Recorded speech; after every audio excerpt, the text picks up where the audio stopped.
আয়ুষীকে চাপ দিয়ে সমস্ত সত্যিটা বের করলো পরশুরাম আর তটিনী। হ্যাঁ বন্ধুরা, সম্পূর্ণটা জানতে ভিডিওটা প্রথম থেকে শেষ পর্যন্ত দেখতে থাকুন। ধারাবাহিকের শুরুতে দেখা যাচ্ছে তটিনী আয়ুষীকে ফোন করেছে। আয়ুষীতে এবার ফোনটা তুলেছে।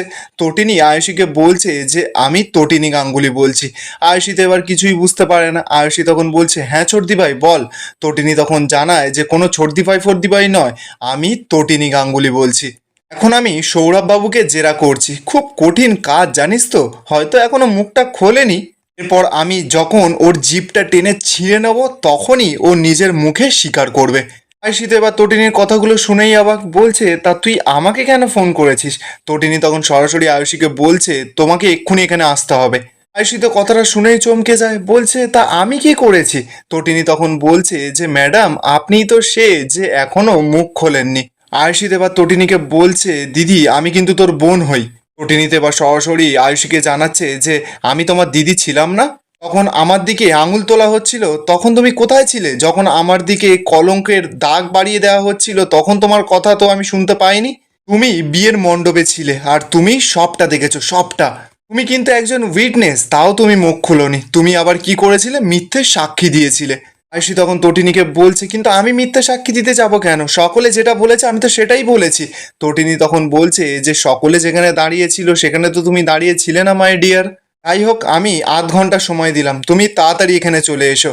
আয়ুষী তখন বলছে দিদি দেখ এটা কিন্তু আমাদের পরিবারের মান সম্মানের ব্যাপার, মর্যাদার ব্যাপার।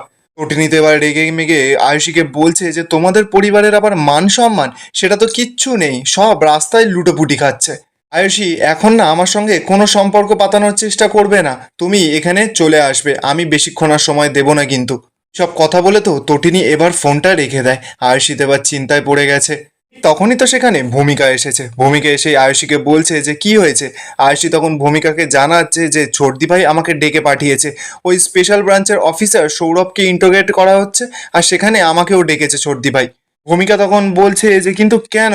হ্যাঁ আয়ুষী তখন জানাচ্ছে, বলছে আমি নাকি সাক্ষী। আমি ওকে কতবার করে বোঝানোর চেষ্টা করলাম কিন্তু ও কিছুতেই কিছু বুঝতে চাইছে না। ভূমিকা তো এবার বলছে যে এটা তো হওয়ারই ছিল, আমি আগে থেকেই জানতাম।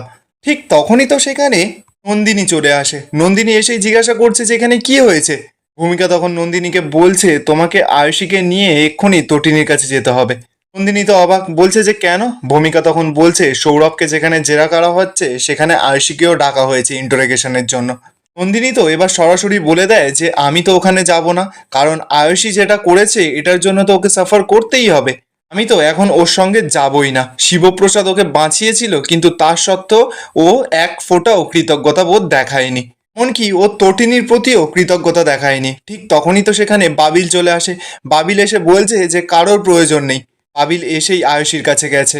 আয়ুষীকে বলছে যে কারোর দরকার নেই, তোর সঙ্গে আমি যাব, চল। ভূমিকা তো এবার বাবিলকে বলছে তুমি তুমি ওখানে গিয়ে কি করবে? আমার তো মনে হচ্ছে যে এরপর তোমারই পালা। নন্দিনীও তো বলছে যে এরপর তোকে টানবে। বাবিল তখন বলছে টানুক টানুক, আমি তাও আমার পরিবারের পাশে থাকবো। এরপর বাবিল যখনই আয়ুষীকে নিয়ে ওখান থেকে যেতে যাবে ঠিক তখনই তো ভূমিকা বলছে যে তোমাদের সঙ্গে নন্দিনীও যাবে। ভূমিকা তো এবার নন্দিনীর কাছে গেছে। নন্দিনীকে গিয়ে বলছে প্লিজ নন্দিনী তুমি ওদের সঙ্গে যাও, তোমার ছোট্ট বোনের বোনের প্রতি এটা তোমার কিন্তু কর্তব্য। নন্দিনী তখন বলছে যে হ্যাঁ আমি তো আমার কর্তব্য পালন করছি, আর আমি আমার ছোট বোনের পাশেও আছি।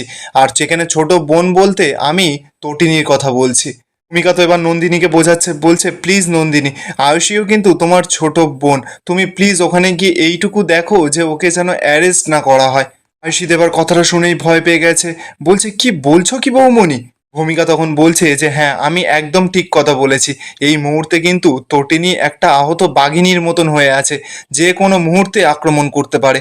অপরদিকে দেখা যাচ্ছে পরশুরাম তো নিজের ঘড়িটা দেখে বলছে বাবা 11:30 বাজে। এবার পরশুরাম তো দীপককে ফোন করেছে। দীপককে ফোন করে বলছে দীপক বাবু 11:30 কিন্তু বাজে, এবার নিশ্চয়ই লবি ফাঁকা হয়ে গেছে। যারা রুগীদের দেখতে এসেছিল তারাও নেই। আর এখন আপনি লিফটম্যানকে বলুন যে আমি যতক্ষণ না পারমিশন দেব ততক্ষণ কোনো লোক যেন ওপরে না আসে। দীপক তখন বলছে মানে? পরশুরাম তখন বলছে মানে আমরা এই মুহূর্তে 10th ফ্লোরে আছি। সিঁড়ি দিয়ে 10th ফ্লোর থেকে কর্ণ চ্যাটার্জির নিচে নামার ক্ষমতা হবে না। লিফটম্যান যেন নিচেই থাকে, আমি যতক্ষণ না বলছি লিফট যেন ওপরে না আসে। দীপক তখন পরশুরামকে বলছে কিন্তু ডাক্তারদের যে লিফটটা সেটা। পরশুরাম তখন বলছে না, কোনো লিফট আসবে না, 5 মিনিটের একটা মিশন চলবে, আমি বললে আপনি ফায়ার অ্যালার্মটা অন করে দেবেন। এইসব কথা বলে পরশুরাম এবার ফোনটা কেটে দেয়। পরশুরাম এবার কর্ণের কেবিনে চলে গেছে। দরজাটা আস্তে করে খুলে দেখতে পাচ্ছে যে কর্ণ মহিতোষকে বলছে যে সৌরভকে ওরা তুলে নিয়ে গেছে আর সমস্ত ইনফরমেশন ওদের আমার চাই। মহিতোষ তো এবার কর্ণকে বলছে হ্যাঁ আমি চেষ্টা করছি, আমাকেই তো বাইরে বের করে দিল, আর শুনছি নাকি আরো অনেক টিম আসবে।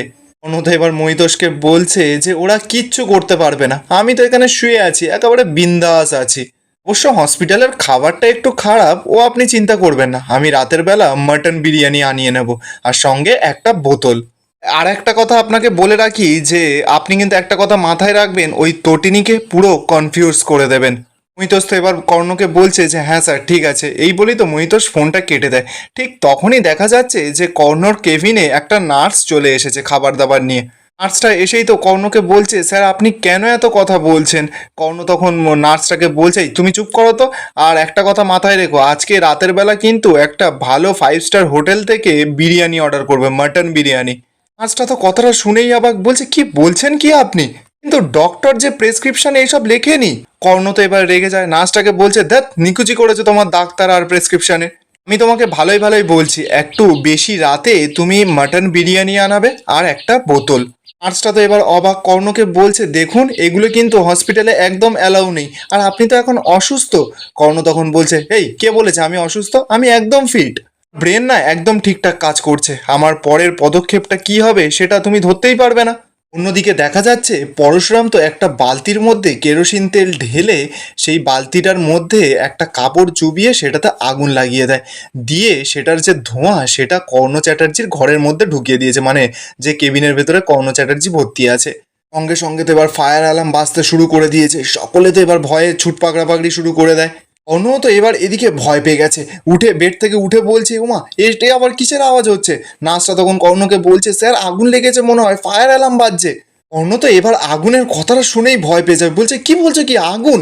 কর্ণ তো এবার সমস্ত মুখের মাস্ক হাতে যেসব নল ফল লাগানো ছিল সব খুলে দিয়ে সঙ্গে সঙ্গে ছোটাছুটি শুরু করে দিয়েছে।